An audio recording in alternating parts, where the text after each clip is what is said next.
Marami pong pag-iisip ang buhay kung ano ang kahulugan nito. Lalo kung isang tao ay medyo lampas na sa middle age na tinatawag, parang ang bilis-bilis ng pagdaan ng panahon.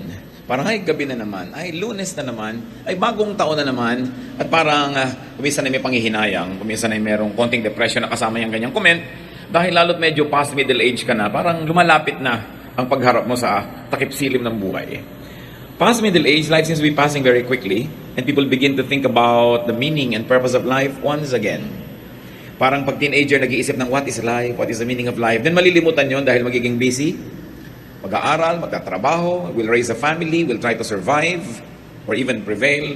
And then again, the cycle will begin. Kaya sabi nila siguro, life begins at 40. Kasi pagkatapos noon, magsisimula ka na mag-isip ng mga bagay na pinag-iisip mo nung teenager ka. Ecclesiastes 6:12, life is short and meaningless, and it fades away like a shadow. Who knows what is best for us? Kaya sa atin pong pag-aaral ngayon, itatanong natin, what is good to do in this short life? Maiksi naman talaga ang buhay.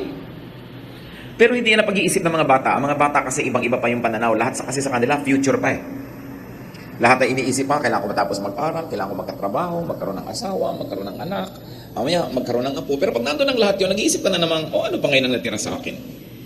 Kaya kadalasan, pag mayroong konting edad na, nagiging sentimental, mapaghanap, gusto yung mga tao laging nandun, lahat ng anak dumating, dumalaw, kasi para bang nabibilang mo na ang mga privileged days mo in life. Pero kahit hindi ka pa dumarating sa middle age or lumalampas dito, dapat maaga pa lang pinag-iisip mo na, what is good to do in this short life? Para walang maaksayang panahon. And what to do in this short life, especially in the second and final half of life. Kung mabubuhay ka ng 80, di 40, kalahati na. Kung 90, di 45. Kung 70, di 35. Kung 60, di 30. Kailan ba ang midlife ng isang tao? Hindi natin alam. Kaya dapat walang sinasayang na panahon. At yan ang gusto ng Diyos para sa atin, na huwag masayang ang ipinahihiram na sandali, na malubos natin at masulit ang panahong ipinahihiram sa atin. So what should be there to do in this short life? Ama namin sa langit, salamat sapagkat kami mahal mo, pinahihiram mo ng buhay, pinahihiram mo ng katawan na ito para malasap namin ang lahat ng mga ligayang katawan lang ang makakalasap. Salamat Panginoon sa ipinapahiram yung panahon. Nawa, matuto kami habang maaga. At sa ganun, lahat ng nais mong maramdaman, maranasan, matutunan, magampanan namin ay mangyari. Enable us, O God, to see your face, to receive blessings from you. We like to hear your voice. Speak to us, Lord. Use your servant only as your tool, as your instrument. But be our teacher, be our healer, be our friend. In the name of Jesus, your Son, our Lord, we pray with thanksgiving. 1 Chronicles 4:10, Jabez cried out to the God of Israel, keep me from harm so that I will be free from pain. And God granted His request. So ano po ang ginawa natin yan? At anong dapat natin gawin sa maiksing buhay na ito? Minimize pain. Dapat paliitin natin, pakontiin, padaliin yung mga panahon na merong nararamdaman tayong masakit. More than physical pain, ang pinag-uusapan natin dito mga kapatid is emotional pain. Sasandali ang buhay. Halimbawa mo, 8 hours a day nakakatulog ka, di 1/3 of your life tulog ka. Kasi 1/3 of a day is 8 hours. So kung nabuhay ka ng 60 years, 20 years kang tulog. So ilan na lang oras ang natirang gising ka a day? Let's say, another 8 hours, professionally, nagtatrabaho ka, may ginagawa ka, and then all the other 8 hours, so ka naliligo, naglalaba, gumagawa ng mga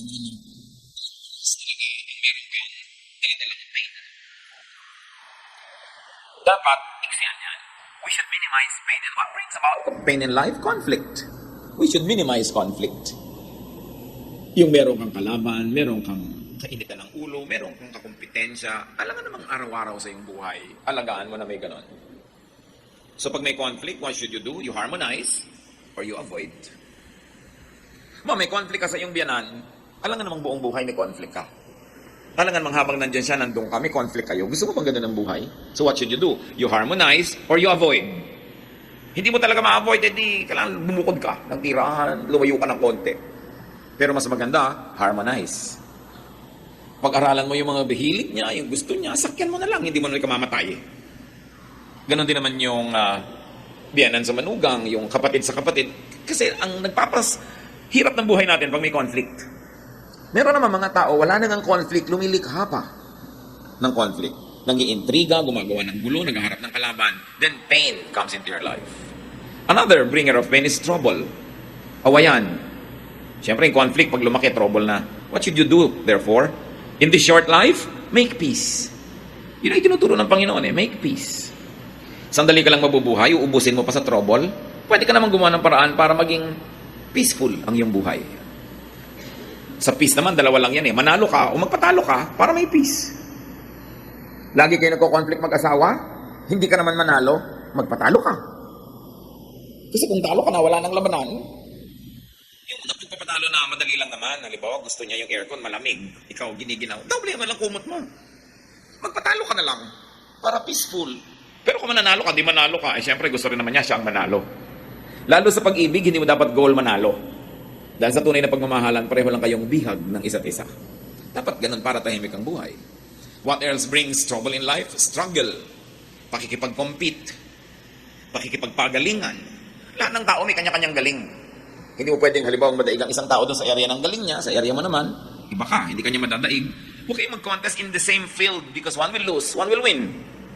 Operate in your field of giftedness. So pag may struggle, you win or you lose. Ganun din yun. What else brings trouble in life? Friction. Magkakamag-anak lahat yung pinag-uusapan natin. Laging may friction kayo ng hipag mo, may friction kayo ng employee, ng employer. Well, anong ginagawa pag may friction? You lubricate or you avoid the friction. Di ba yung mga makinang nagkikiskisan, nilalangisan para huwag magasgas at huwag masira. Ganun lang yun, yung mga kumisang langis na inilalagay mo para ang buhay nyo madulas, maluwag, madali. Mga kabaitan lang yun, thoughtfulness, pagpaparaya, pagbibigay, lumuluwag, dumudulas ang mga bagay na masakit at mahapdi. So, you lubricate. What else makes life difficult? Complication. So, what do? Simplify. Lahat ng mga yan, tatantarin natin ang verses na support, ang dami, at hindi natin gagawin ngayon. I want you to see the overview. That what must be done in this short life is first of all, to minimize pain. You simplify. Halimbawa, ang dami mong load, ang dami mong bigat, ang dami mong dinadala, well, you fortify yourself or you unload. Ganun lang naman yun Sa weight training, well, magbubuhat ka ng mabigat. Yun ang goal mo. Palakasin mong muscle mo, mag-diet ka, mag-exercise ka. O kung hindi mo kaya o gusto, bawasan mo yung bubuhatin mo. Nahihirapan ka sa buhay dahil ang dami mong hinuhulugan, di bawasan mo ang hinuhulugan mo, ihulog mo yung iba. Nahihirapan ka dahil ang dami mong role na pinapapel sa buhay, magbawas-bawas ka. Operate only in areas where you are gifted para mas madali. Kasi kung gifted ka doon, madali yung para sa'yo, kahit mahirap para sa iba. Ang gaano karaming binubuhat nyo na hindi nyo naman dapat buhatin. Hindi naman din kailangan gawin. Kayo mag-isip niyan mga kapatid kasi marami tayong dala na hindi naman kailangang dinadala. Isa pa, pressure. Ang daming pressure sa buhay. Dalawa lang pwede mong gawin. You yield or you avoid the pressure. Magpa-press ka nga sa pressure o umiwas ka. Remove or avoid your cause of pain. Physical pain, isa yung problema. That's why we try to be healthy. We try to live a balanced life para mabawasan natin yung pain or ma-avoid. Emotional pain, halimbawa. Spiritual pain. Pag alam mong lumalabag ka sa kalooban ng Diyos, hindi ka mapakali, may guilt feelings ka, ba't ka lumalabag? Di sumunod ka na lang, mahirap pong sumunod. Di ba nahihirapan ka rin naman sumuway? Pareho lang mahirap. Dito ka na sa pagsunod, wala ka pang guilt. Nagigilty ka pala, hindi ka mapakali. Pastor, binabagabag po ako ng konsyensya ko dahil meron po akong affair. Di tanggalin mo. Alam mo palang nababagabag ka Simplify life para mabawasan yung pain. So you remove or avoid the cause of pain or desensitize yourself to pain. Bakit tayo may mga kalyo na tinatanggal nila pag nagpapa-foot spa ka? Kaya kami kalyo dahil laging gumagasgas yung sapatos, may conflict, di ba? Merong friction. Yung sinusuot mo sa paa at saka yung paa mo. So sa area na laging may kiskisan, may friction, yung paa mo gumagawa ng paraan para huwag masaktan. Naglalagay ng kalyo. Tapos tatanggalin mo pag nagpa-foot spa ka, di masakit uli. Hayaan mo marami kang kalyo para di ka masaktan. Kita mo yung mga tao makakapal ang paa, nakatapak na ng thumbtacks, di pa nalalaman. Ang kapal ang paa Kaya kailangan sa buhay mga kapatid, kung saan kinakapal-kapalan mo. Medyo makapal-kapal ang mukha natin para hindi tayo lagi nahihiya. Kinakapal-kapalan mo ang sikmura mo para marami kang pwedeng kainin na hindi nasisira yan. Physically, emotionally, and spiritually. Huwag kang masyadong maramdamin. Palang hingi ka naman, hindi mo naman maiwasang hindi humingi dahil wala ka naman talaga at hingi ka ng hingi. Kapalan mo na ng konti. Hindi yung pag napagalitan ka, nagdaramdam ka pa, pero tinatanggap mo rin naman. Learn to adjust. To minimize your pain and your sorrow. Kaya tayo pag inooperahan, nilalagyan ng pampamanhid para hindi tayo masaktan. Hindi laging mabuting maging manhid. Pero pag walang gawa ka na dahil talaga namang may pain, nakakatulong maging manhid din. Ayaw sa'yo ng biyanan mo, lagi ka nalang halimbawa dinadabog-dabugan. Magmanhid-manhidan ka na lang dyan. Wala ka namang magawa, ginagawa mo na lahat para magustuhan ka niya. Nagmamano ka, ayaw iabot yung kamay, mahali ka, iniiwas yung mukha. Lagi mo pa rin gawin. Problema na niya yung kaya niyang tanggapin. Pero ikaw, ginagawa mo yung tama. Hindi mo dapat laging ipagdamdam na hindi ka gusto ng mundo. Kung minsan hindi naman dahil hindi ka kagusto-gusto, kundi talagang hindi magugustuhin yung tao na yun. Problema niya yun. Dapat medyo tinitibay-tibayan ng dibdib. Kaya ang bata dapat tinitrain eh. Sabi nga ni Balagtas, ang laki sa tuway walang pagtitiis. No? Laging maramdamin. So, what do you do with pain? Minimize pain. Ano mga pain nyo sa buhay na dala-dala ngayon mga kapatid? Siguro naman umaandar na imagination nyo habang nag-uusap tayo dito. Minimize them. Paliitin nyo. Huwag nyong malakihin.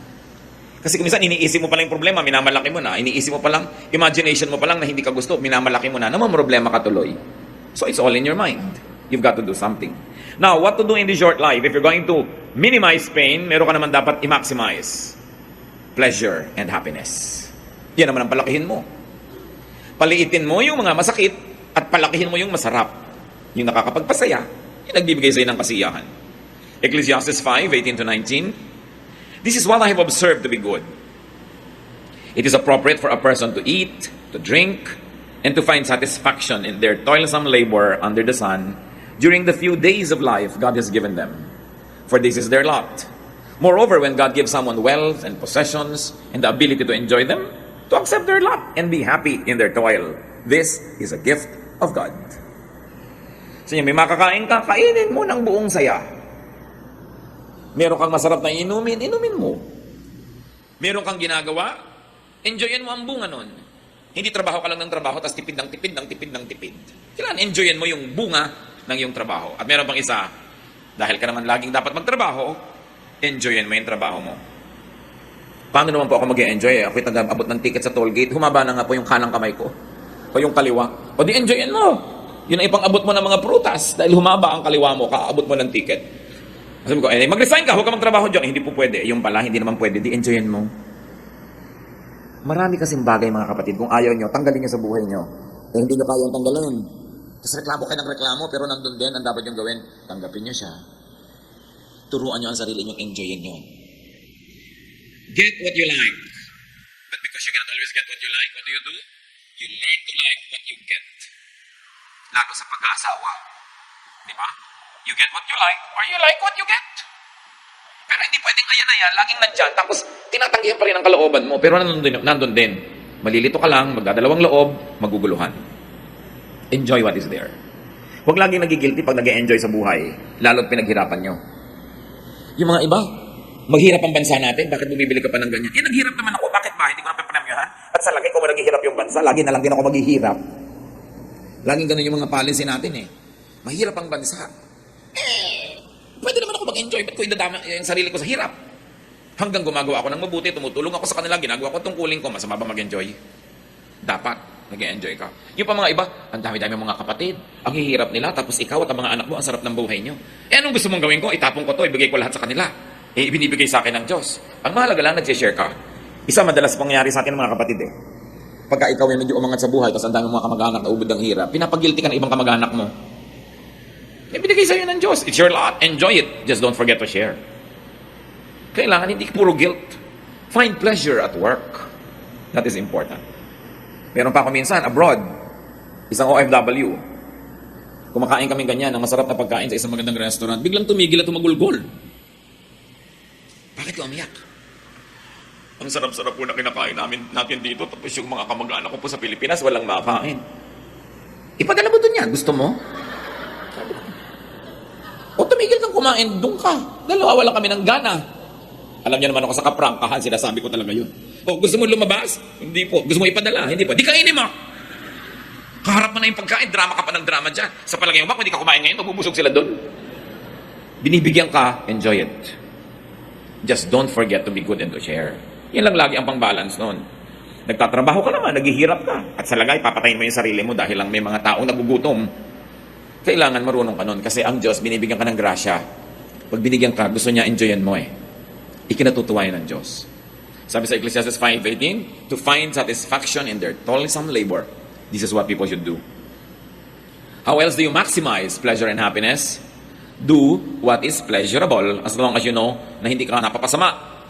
Hindi ka gumagawa ng masama, hindi ka nalalayo sa Diyos, nagpapasarap sa buhay mo, do it. Ba't ba tayo pinahiram ng Diyos ng katawan? Para parusahan? No. Espiritu tayo, pinahiram tayo ng katawan, suot mo lang yan sandali, tapos tatanggalin na uli yan, kaya habang suot mo yan, dapat ma-enjoy mo yung ine-enjoy ng katawan. Hindi kalaban ng espiritualidad, hindi kalaban ng pagiging makadiyos ang katawan. Diyos ang nagbigay ng katawan. So binigyan ka ng mata para makakita. Di tumingin ka ng magagandang bagay, basta't hindi mo ninanakaw.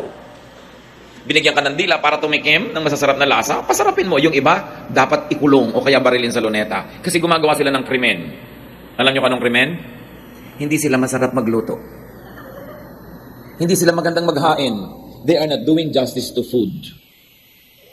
Tao number 1, binigyan mo ng bawang, sibuyas, kamatis, naggisa ang sarap. Tao number 2, bawang, sibuyas, kamatis, the same thing, walang kalatoy-latoy. Hindi ba dapat barilin?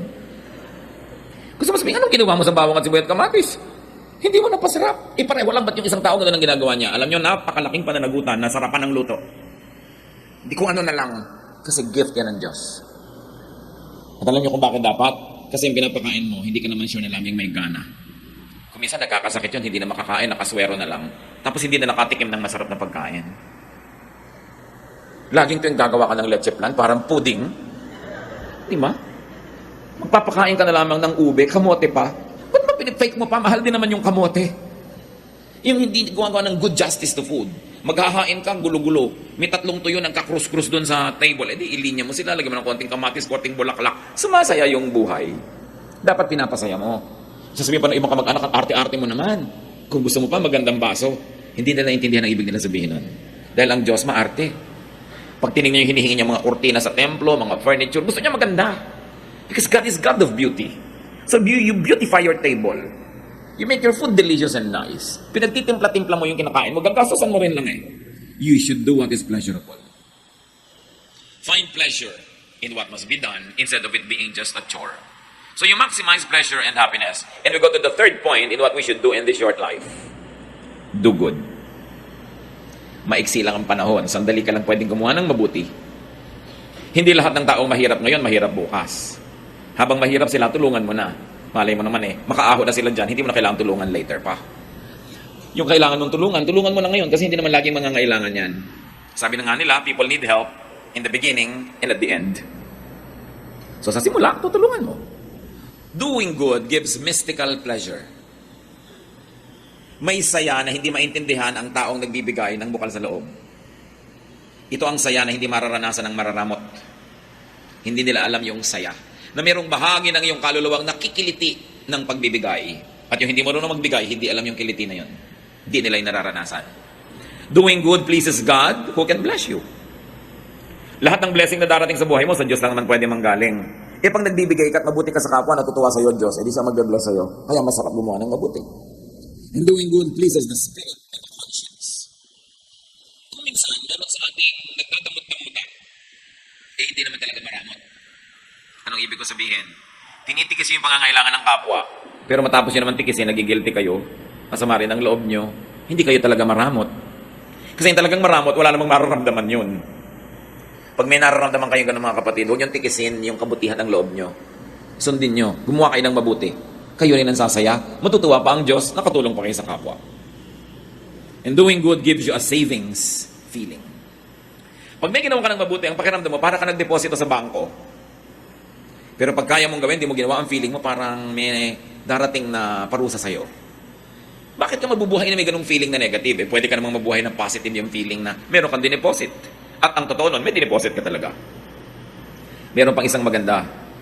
Dahil alam nating lahat tayo ay haharap sa Diyos, doing good makes facing God an anticipated pleasure. Pagtadtad ng kabutihan ng buhay mo, hindi ka natatakot humarap sa Diyos. Excited ka pa nga. Dahil may awarding ceremony. Dahil alam nating marunong maggantimpala ang Diyos. Ngayon, pag hindi ka gumagawa ng dapat mong gawing mabuti, halos natatakot kang humarap sa Diyos. Kaya lalong nagiging doble ang takot sa kamatayan. Dahil may paghuhukom. Matthew 16:27, the Son of Man will soon come in the glory of His Father and with His angels to reward all people for what they have done. Ang gantimpala ng Diyos ay para sa ating ginawa. So dapat gumagawa ka ng mabuti. Naglilingkod ka sa kapwa. Naglilingkod ka sa kaharian ng Diyos. Dahil alam mong walang sayang. May gantimpala. Sasandali ang oras natin para mag-ipon ng mga kayamanan sa langit.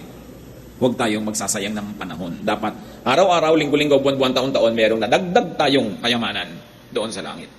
Revelation 20:12, I also saw all the dead people standing in front of that throne. Every one of them was there, no matter who they had once been. Several books were opened, and then the book of life was opened. The dead were judged by what those books said they had done. So ang magiging halaga mo doon sa walang hanggan ay yung nagawa mo dito sa lupa na may hangganan. May limitasyon, may bilang, konti lang ang panahon. Hindi dapat nasasayang. Kasi ang magiging halaga mo doon sa eternal life, sa eternity, yung performance mo dito. Siyempre yung kulang sa performance natin, pinupuno ng Panginoon, lalo yung para ka maligtas, hugasan ang mga kasalanan mo, kahit ano naman gawin natin, hindi natin lubos magagawa yun. Kaya meron tayong tagapagligtas, si Jesus. Pag tinanggap mo siya sa iyong buhay, yung kulang sa iyo, ilalagay niya para ka mapuno, maligtas. Pero kaligtasan ang sinasagot ni Jesus, hindi service, hindi ministry. Ikaw ang gagawa nun. Believing in the Lord Jesus Christ and accepting Him into your life saves you. But after salvation, after you have accepted Jesus as Savior, then you have to follow Him as Lord. That means, susunod ka, maglilingkod ka. Bawat araw na ipinahihiram, binibigyan tayo ng pagkakataong mag-impok ng kayamanan sa langit. Dapat, hindi nasasayang. At habang gumagawa tayo ng mabuti, yung iba naman may nalilimutan. Kaya paalalahanan natin, do not forget to do and do not neglect doing good to yourself. Kasali ka, kapatid, sa gagawan mo rin ng mabuti. Yung iba ang buti-buting anak, ibinigay na lahat sa magulang. Ang buti-buting kapatid, ibinigay lahat sa kapatid. Pero pag tiningnan mo siya, mukha siyang naghihingalong tipaklong kasi hindi siya kumakain ng masarap, hindi siya nagbibihis ng maganda, wala na siyang fun, wala siyang pasyal. Hindi yon. Dahil ang sabi sa Mark 12:31, love others as much as you love yourself. So what is the presumption here? That you love yourself. And it's not bad. God likes you to love yourself. Because you are not your own. You are God's. You were bought at a price. So, you are God's property and you must love all of God's properties, including yourself. Yung iba, minamasama nila pag mahal mo yung sarili. Hindi. Ang sabi ni Lord, mahalin mo ang kapwa mo, gaya rin ang pagmamahal mo sa sarili mo. In other words, okay lang sa Diyos as gusto niyang mahalin mo ang sarili mo. Kaya lang, mahalin mo rin yung iba. Tulad ng pagmamahal mo sa sarili mo, hindi sarili mo lang. Yun ang point. Hindi sinasabi sa ating, huwag mong mahalin ang sarili mo at iba lang. Sabi niya, mahalin mo sila gaya ng pagmamahal mo sa sarili mo. Dahil nakakatiyak ang Panginoon na kung susundin natin yon, mabuti tayong magmamahal ng kapwa. Dahil mabuti naman tayong magmahal ng sarili. So malaking crime na to love yourself. Because when you don't love yourself, you have no love in you, and you cannot give what you do not have. Love others, but love yourself also. Isa pa pong kinakatakutan lagi ng mga tao, ano mangyayari kaya kinabukasan? Ano mangyayari sa future? Marami yan, mahilig magtanong. Naku, pastor, malapit na yata magunaw ang mundo, bumabaha na po sa ano. Luma na yan, mas malaki yung baha ni Noah. Wala nang, tatalo pa doon. Hindi bago yung baka-baha na yan. Bakit po ganyan? Parang naiiba ang klima. Maraming beses ang nag-iba ang klima ng planeta, kaya lang wala pa tayo nun dito, kaya di natin alam. Nag-iiba lang yan, huwag kayong matakot. God is God of climate. May nagaganap ba? May lumalaglag ba kahit isang patak ng ulan sa lupa na hindi alam ng Diyos? Na hindi niya pinayagan? Tumabingi na daw yung mundo. Tumabingi na ngayon nung Noah's flood, kaya nagkaroon ng season. Kaya magpatiwa-tiwarik, yung mga nasa Australia nga, nasa ilalim, hindi pa rin sila nalalaglag. No? Marami tayong mga pinoproblema na hindi naman natin dapat problema kasi hindi tayo Diyos. Naku, paano po kaya ang global warming? Diyos ka ba? Hindi po, huwag pakialaman. Magtipid ka ng kagagamit mo ng aircon, huwag kang magbutasin yung ozone layer, have an environment-loving lifestyle, yun ang pwede mong gawin. Pero hindi mo kayang pigiling matunaw yung mga bundok-bundok na yelo sa North Pole. Paano kung lububog ang mga mabababang lugar? Di tumira ka sa ibabaw ng Mount Mayon. Alam niyo kung bakit napakarami ngayong tao na sasalantaan ng mga baha? Kasi hindi naman natin dapat tinitirhan yung tinitirhan natin ngayong mga lugar Bakit ka lumulubog sa mga ganyan-ganyan? Kasi naman yung architecture na ginagawa natin hindi bagay sa ating klima. Kaya nga yung mga sinaunang bahay sa Pilipinas may mga silong, matataas ang silong. Natural, bumabaha pagkatagbaha. Kung mataas yung silong mo, hindi ka lulubog. Nakabunggalo ka, lulubog ka nga. So sinisisi mo yung Diyos. Diba? Di itaasan mo ang bahay mo. May silong ka pa. No? Mahirap kasi bungalo-bungalo lang yung mga bahay ngayon. Diba? Ginagaya natin yung mga bahay sa Amerika na ngayon, lubog-lubog na rin yung mga bungalo nila. Yung mga tabi ng ilog, tinitirhan natin. Hindi naman tinitirhan yan eh. Tapos yung mga gilid ng ilog, sinasakop mo, hindi naman sa'yo. Pagkatuloy dumating yung maraming ulan, walang puntahan, di natural, papasok sa bahay mo, dahil nandun ka eh. Ang dami-dami pang lugar sa planeta na walang bahay, hindi rin binabaha. Mali lang ang lugar ng mga tao. Kaya dapat yan, iniisip natin, huwag kayong natatakot sa mga ganyan. Because God is God. No? At kung gusto ba niyang ilubog ang lahat, tulad nun, di ba binuhay niya si Noah? Dapat ang isipin niyo, sana pag pinalubog ng Diyos ang lahat, maisipan naman niya akong buhayin. So i-please mo ang Diyos, dahil siyang may hawak eh. Huwag mong hawakan yung hindi mo kayang hawakan, huwag mong problemahin yun, hindi mo kayang lutasin. At pag walang kalutasan, hindi problema yan. Dahil ang problema, may kakambal na solusyon. Pag walang solusyon, therefore, hindi problema. Hindi dapat pinoproblema kasi walang solusyon. Tanggapin mo lang, mag-adjust ka. Iniisip mo ano kayo mangyayari from ganito, pagdating ng panahon, para kayo sumaya, what to do in this short life, mga kapatid, live by the day. Hindi mo alam ang mangyayari sa isang taon, pero alam mo ba nangyayari ngayon? Opo, edi ngayon ka mabuhay. Kasi itong alam mo. Bakit fina-fast forward mo yung wala pa? Matthew 6:34, don't worry about tomorrow. It will take care of itself. You have enough to worry about today. Tanin nyo sa isip niyan. Huwag mong alalahanin yung bukas, aalagaan niya ang sarili niya. Ang alalahanin mo lang yung ngayon. At siguradong yung ngayon, kayang-kaya mo yan sa tulong ng Diyos. Nanghihina lang ang loob mo kasi yung mga darating pa, sinosolve mo na ngayon. Pagdating niya, tsaka mo solven. Malay mo na, pagdating nun, wala ka na rito. Tapos pinoblema mo pa, doble lugi mo. Enjoy the day, savor the moment. Ang araw na ito, pahiram. Gamitin mo mabuti. Yung nakaraan, kahapon, kumbaga sa pera, nagastos na yon, wala na. Yung bukas, promissory note lang yun. Hindi mo nga alam kung matutupad o darating. Ngayon lang yung cash. Spend it. Enjoy it. No? Huwag mo rin sobrang isave kasi yung gastos mo bukas, bibigyan ng Diyos ng panibagong budget. Binadgetan ka ngayon, di mo ginastos. Nilaan mo bukas. Bukas may iba na naman budget yun eh. Because the blessing of the Lord is new every morning. It's new, hindi siya kulang. Kung minsan, you're playing too safe, sabara ka na magtipid, hindi ka na nag-enjoy. Although, hindi naman nag-isip na may plano. Kaya ito pinabalance mga kapatid, dapat alam mo rin how to enjoy the day. Kasi ang araw na ito, pag hindi nyo na-enjoy, hindi na ito papalik kahit ano gawin nyo. Tapos na to. So habang narito, lasapin. Bukas, may panibagong grasya. Bukas, nandun pa rin ang Diyos. Napakaganda ng inilaan ng Panginoon para sa atin. Sabi, no eye has seen, no ear has heard, no mind has conceived what God has prepared for those who love Him. Ibig sabihin, papaganda ng papaganda yan, hindi papangit. Huwag ka masyadong magpatakot sa mga nananakot lagi. No? Ang mahalaga, please God. Trust God. Enjoy the moment. Do good. And another thing, brothers and sisters, don't always hurry. Huwag kayong lagi nagmamadali. Pag lagi ka kasi nagmamadali, nakakalimutan mo nang lasapin yung ganda ng ngayon eh. Okay, natapos mo nga lahat ng gagawin mo. Mauubusan ka ba naman ng gagawin? Di ba? Hindi naman. Hindi naman yan nauubos. Pero ang nawala sa'yo, yung araw na yon, yung enjoyment na para sa araw na yon, forfeited na yon, tapos na. Siyempre naman, kung may deadline ka, dapat magmadali. Pero huwag mong gagawin yung buong buhay mo ay isang buong pagmamadali. Kasi sandali lang ang panahon dito. Dapat marunong rin mag-pacing. How do you enjoy the day, brothers and sisters? Don't live on rewind or fast forward. Huwag kayong magpatali sa nakaraan. Tapos na yun eh. Huwag nyo ring laging isipin yung darating pa dahil wala pa yon. Itong moment na ito, pag inubos ko sa pag-iisip ng nakaraan, hindi ko na-enjoy yung moment na ito dahil nadoble yung oras na binigay ko sa nakaraan. Right? Ngayon, pag inisip ko yung darating pa, nadoble yung oras pa darating pa. Yung pag dumating na siya at yung ngayon ay binibigay ko na sa kanya. Sinong nanakawan? Yung ngayon. Do not give to yesterday, do not give to tomorrow by stealing from today. Because today is all you have. Kailangan yon malasap. Most worry and pain comes from regret about the past and fear about the future. Both things will never help you. Matthew 6:27, can any one of you, by worrying, add a single hour to your life? The obvious answer is no. Ang Panginoong Hesus ang nagsasabi nito, sa palagay nyo ba naman, kahit anong gawin yung pag-aalala, kaya nyong duktungan isang oras ang buhay nyo? No, you cannot. Hindi nyo pwedeng dugtungan, pero pwede nyo paiksiin. Pwede nyo bawasan, mahaba man. Kung sa hinaba-haba-haba nun, wala ka namang nalasap, na gustong malasap ng Diyos. Gusto ng Diyos na malasap mo. Philippians 3:13, sabi ni Paul, kaya ako, I forget what is behind and I struggle for what is ahead. Yung tapos na, tinatapos ko na yan. Nililimot ko na yan. So what do you do? How do you minimize pain and how do you maximize pleasure in life? Forgive.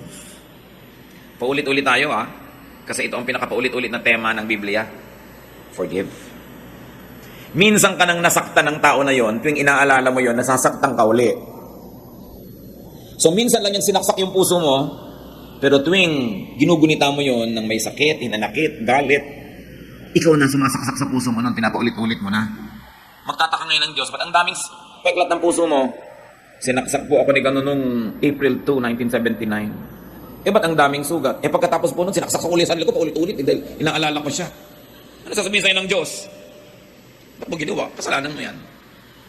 Minsan ka na palang nasaksak, dapat limutin mo na para hindi ka na masaksak ulit. Pero pag lagi mong inaalala, ikaw na nagpapahirap sa buhay mo nun. Kaya ang itinuturo ng Panginoon, forgive. Why forgive? Kasi hindi mo na pwedeng ibalik yung panahon. Nangyari na Magpatiwati-wari ka man dyan, hindi na maibabalik. So magpatawad ka para yung natitira pang oras sa buhay mo, huwag madamay dun sa nasira na noong nakaraan. Lumalaki yung sira abang di ka nagpapatawad. And while it is difficult to forgive, also try to forget. Gano'ng karami mga nariyan, may mga hinanakit kayo sa magulang nyo hanggang ngayon nandiyan sa puso nyo. Dahil napakaraming nabasag na palayok sa mukha nyo yung nanay nyo. Di ba? Dahil may initin ng ulo, sa inyo galit na galit. Pero yung iba nyong kapatid, hinihimas-himas pa niya yung mukha. May ganun di ba? Okay, unkind sa iyo yung magulang mo noon. Nung pa yun, tapos na. Habang inaalala mo ngayon, ikaw na yung unkind sa sarili mo. Dapat mo malaman ikaw na gumagawa niyan dahil hindi na nila uulit. Nasa ba yung magulang mo noon na hinahataw ka ng palayok? Patay na po. Ba't ang dami po rin pasa? Hataw-hataw ko po sarili ko. Naala-alala ko. Di, sino may kasalanan? Ikaw.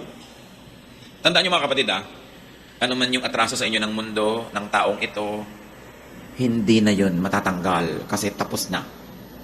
Ang pwede nyo nalang gawin, huwag nyo nang i-replay, Kayo pag nakakita ng pangit na eksena sa pelikula, gusto nyo replay, rewind. Di ba ayaw nyo? Ba't nyo nire-replay yung mga sama nyo ng loob, mga galit, mga hinanakit? Tama na. Kasi self-torture yan. Sabi ni Paul, I forget what is behind. If you cannot forget it because you're godly, at least forget it because you're wise. Because you are the beneficiary when you forgive and forget. Lalo't namatay na, huhukayin nyo pa ba sa lupa, gaganti pa kayo? Wala na At kahit gumanti pa kayo, hindi na rin maibabalik yung natanggal sa inyo, yung nasaktan sa inyo. So, ang pinakamaganda na lang gawin dyan, ilibaon nyo na, kalimutan nyo na, and travel on as best as you can. Marami pang natirang pagpapala ang Diyos.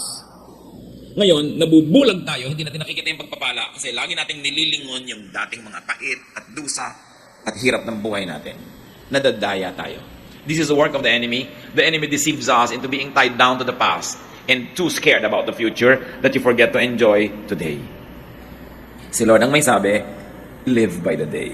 Let tomorrow worry about itself. Alam niya ang itinuturo niya sa atin.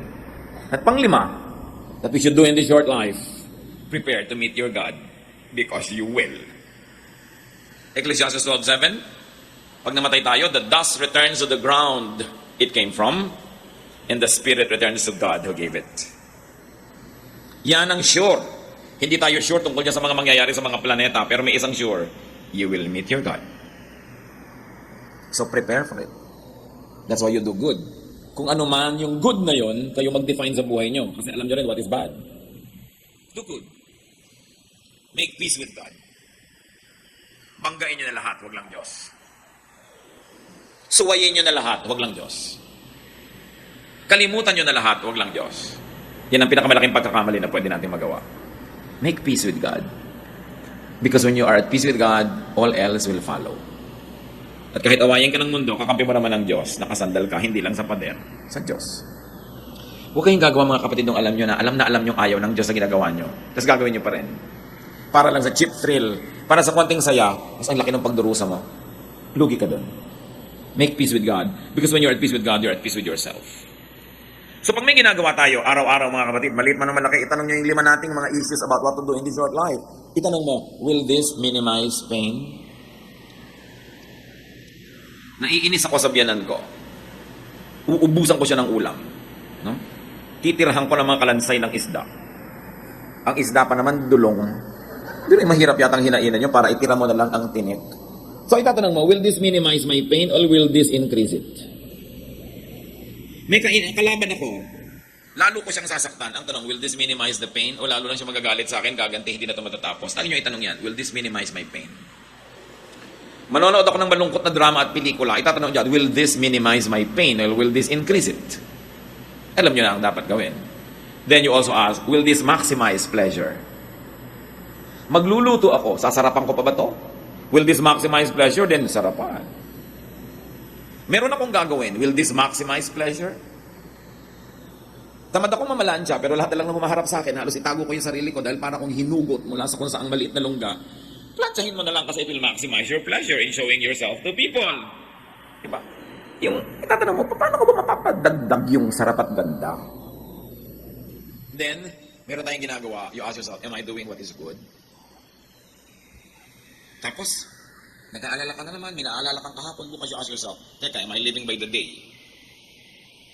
Ini-enjoy ko ba ang araw na ito? O ginagawa ko ba yung mabuting at tungkulin ko sa araw na ito? O nalilibang na naman ako at nadadaya ako at kung saan-saan nakakarating aking isip? At pag may ginagawa pa tayo mga kapatid, itong huli nyo yung tanong, will this prepare me to meet God?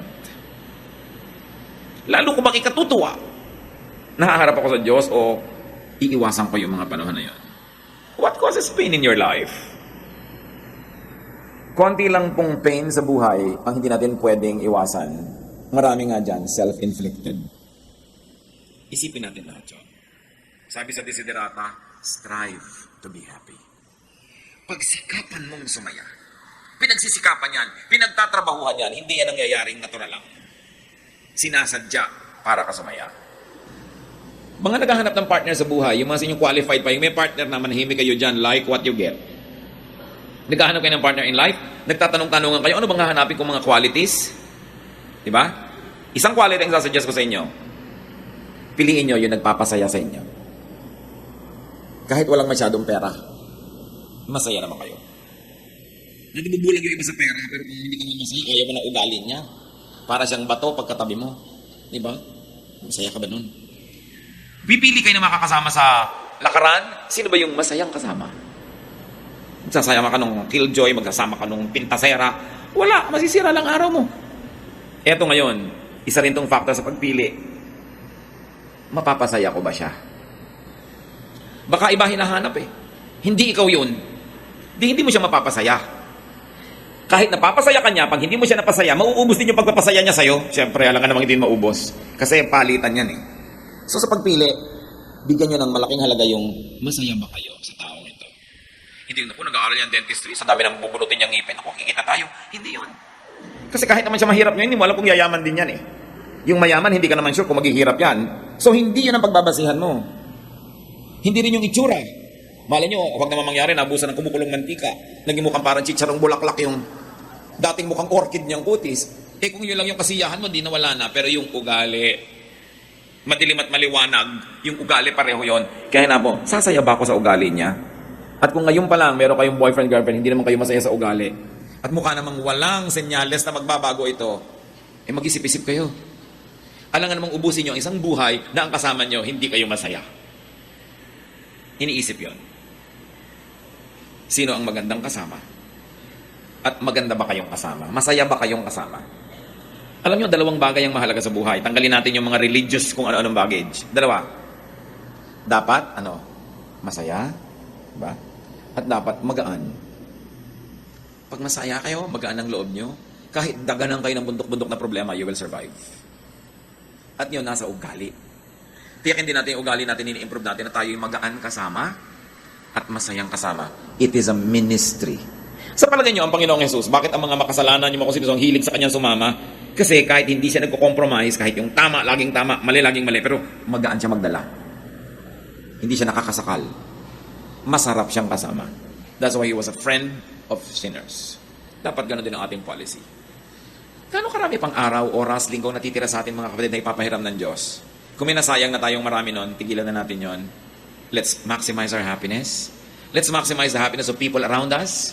Maging agent of peace and happiness tayo. And let's minimize our sorrows. Ama namin, turuan mo kami maging marunong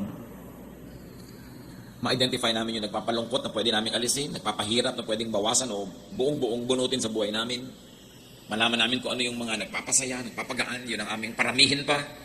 Turuan mo kaming laging gumawa ng mabuti, makipagkasundo sa iyo at maging handa sa pagharap namin sa inyo. Magbulay-bulay tayo mga kapatid sa ilang saglit ng katahimikan. Ang gusto ng Panginoon sa atin isang buhay na maginhawa, masaya at tahimik. Let's ask the Lord to reveal to us our self-invented, self-manufactured, and self-inflicted pain. Lord, reveal yourself to us as we spend some time in silence. Speak to us.